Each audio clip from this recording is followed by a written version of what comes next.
Chers amis, bonjour.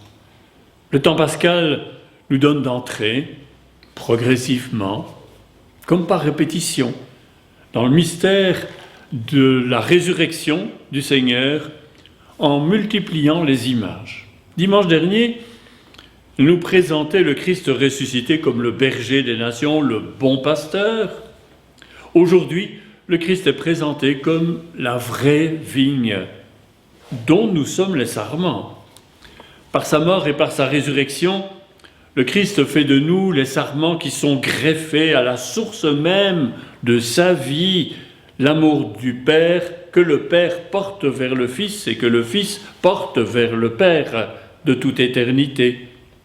Et saint Paul pourra s'écrier émerveillé, ce n'est plus moi qui vis, mais c'est le Christ qui vit en moi.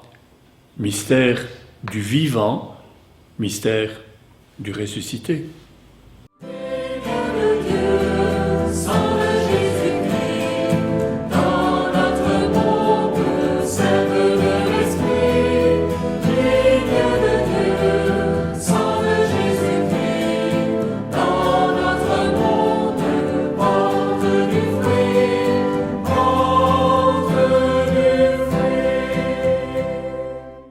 Évangile de Jésus-Christ selon saint Jean.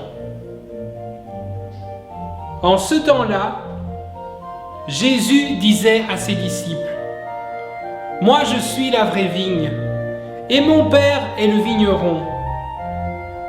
Tout sarment qui est en moi, mais qui ne porte pas de fruits, mon Père l'enlève. Tout sarment qui porte du fruit, il le purifie en le taillant pour qu'il en porte davantage. Mais vous, déjà vous voici purifiés grâce à la parole que je vous ai dite. Demeurez en moi comme moi en vous. De même que le sarment ne peut pas porter de fruits par lui-même s'il ne demeure pas sur une vigne. De même, vous non plus, si vous ne demeurez pas en moi. Moi, je suis la vigne, et vous les sarments. Celui qui demeure en moi, et en qui je demeure, celui-là porte beaucoup de fruits. Car en dehors de moi, vous ne pouvez rien faire. Si quelqu'un ne demeure pas en moi, il est comme le sarment, jeté dehors. Et s'il se dessèche, les sarments secs, on les ramasse, on les jette au feu et ils brûlent. Si vous demeurez en moi et que mes paroles demeurent en vous, demandez tout ce que vous voulez et cela se réalisera pour vous.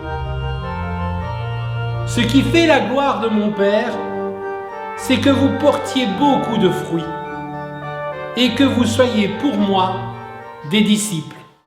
Vigne plantée par la main de Dieu le Père, vigne taillée pour des grappes de lumière. Vigne choisie, peuple de Dieu.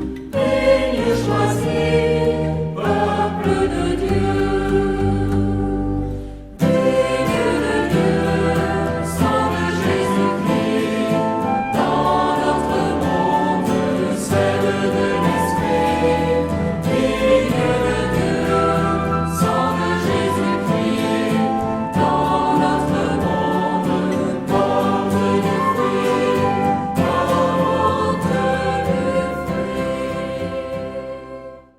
L'heure des adieux est arrivée, et avec elle, le temps des mots chargés de vie, des mots d'éternité.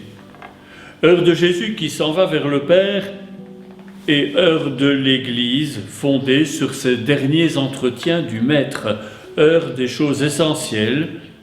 Celui qui demeure en moi et moi en lui, celui-là portera beaucoup de fruits. Heure de l'intimité et de la communion au-delà de tous les mots. Seuls les mots du poète et les vieilles images de la Bible pourront en dire le poids. Je suis la vigne et vous êtes les sarments. L'heure où il nous est révélé que la foi est au-delà des mots et qu'elle tient tout entière dans cet attachement au Maître. Le texte de ce dimanche nous rappelle une vérité élémentaire. La rencontre de Paul le persécuteur avec Jésus ressuscité, le coup de foudre sur la route de Damas, a converti l'homme acharné en disciple zélé, choc de la découverte d'un grand amour. C'est le témoignage aussi de Jean, l'apôtre bien-aimé, transformé par l'expérience d'une communion totale avec son Seigneur et qui résume tous les commandements dans un message d'amour. L'évangile de la vigne et des sarments nous laisse percevoir la force des liens qui peuvent s'établir entre Jésus et ceux qui ont mis en lui leur foi. La communion avec le Maître fait passer dans la vie de l'homme l'intensité même de l'amour qui est en Dieu. Ce n'est plus moi qui vis, c'est le Christ qui vit en moi. Nous devons aimer. C'est le commandement de la bonne nouvelle, le testament des premiers témoins qui ont expérimenté la conversion radicale de l'Évangile. L'amour dilate le cœur, il exige toujours plus, il nous transforme, il nous transfigure pour nous modeler progressivement sur l'unique modèle, l'amour fait chair. Celui qui demeure en moi et moi en lui, celui-là portera beaucoup de fruits. Une vie continuelle anime le sarment, l'empêchant de ne jamais rejeter cette mutation qui le fait croître. Quand l'amour fait signe, suivez-le, bien que ses voies soient dures et escarpées. Si vous demeurez en moi, vous porterez du fruit. Si quelqu'un ne demeure pas en moi, il sera jeté dehors, comme le sarment. La foi a la saveur de la passion. Et lorsque Jésus met en avant l'intimité qui doit exister entre lui et ses disciples, c'est bien pour lui l'heure des adieux et de la croix. Son intimité avec les disciples lui coûte cher. Il faut laisser prendre en nous la bonne nouvelle pour qu'elle devienne progressivement notre vie, comme un instinct.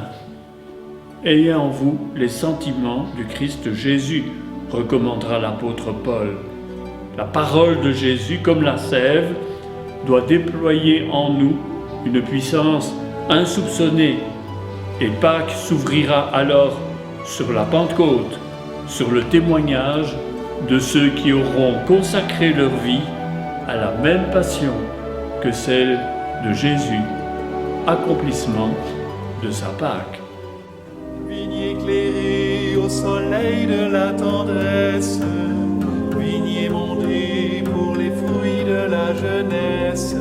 Vigne choisie, peuple de Dieu. Vigne choisie, peuple de Dieu. Vigne de Dieu, sang de Jésus-Christ, dans notre monde, celle de l'Esprit. Vigne de Dieu, sang de Jésus-Christ, dans notre monde, porte du fruit, porte du fruit. Tout le temps pascal est une période heureuse. Nous apprenons à ressusciter. La résurrection n'est pas un état final qui surviendrait après notre mort. C'est une lente éclosion. C'est d'abord comme un bourgeon, puis comme une fleur, qui deviendra fruit.